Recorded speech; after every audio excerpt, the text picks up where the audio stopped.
దేశంలోని విద్యుత్ కేంద్రాల చుట్టూ మానవహారాలను ఏర్పాటు చేయాలంటూ పలువురు విద్యాలయాలకు సంబంధించిన విద్యార్థులు, కళాకారులు, యువజన సంఘాలు ప్రతిపాదించాయి.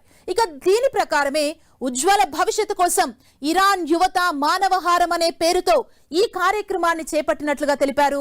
దేశ మౌలిక సదుపాయాలను పరిరక్షించడంతో సహా ఉజ్వల భవిష్యత్తుని నిర్మించడంలో యువతకు ఉన్న నిబద్ధతకు చిహ్నంగా ఈ చర్యను అభివర్ణించారు.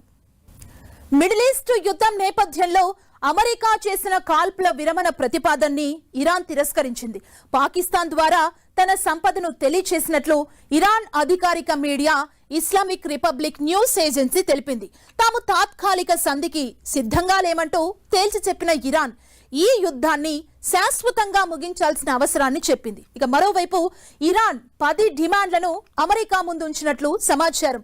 ఘర్షణలకు ముగింపు పలకాలని, హర్మూజ్ జలసంధి ద్వారా సురక్షిత ప్రయాణానికి నియమావళి రూపొందించడంతో పాటు ఆంక్షలను ఎత్తివేయడం, పునర్నిర్మాణానికి సంబంధించి పలు నిబంధనలు ఇందులో ఉన్నాయి. తాము కేవలం కాల్పుల విరమణను మాత్రమే అంగీకరించబోమని ఇరాన్ చెబుతోంది.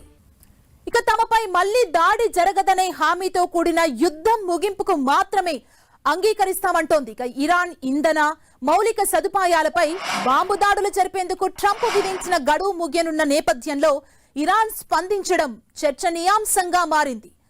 అమెరికా చేసిన కాల్పుల విరమణ ప్రతిపాదనని ఇరాన్ తిరస్కరించడంతో వాళ్ళు భారీ మూల్యం చెల్లించుకోక తప్పదని ట్రంప్ అన్నారు.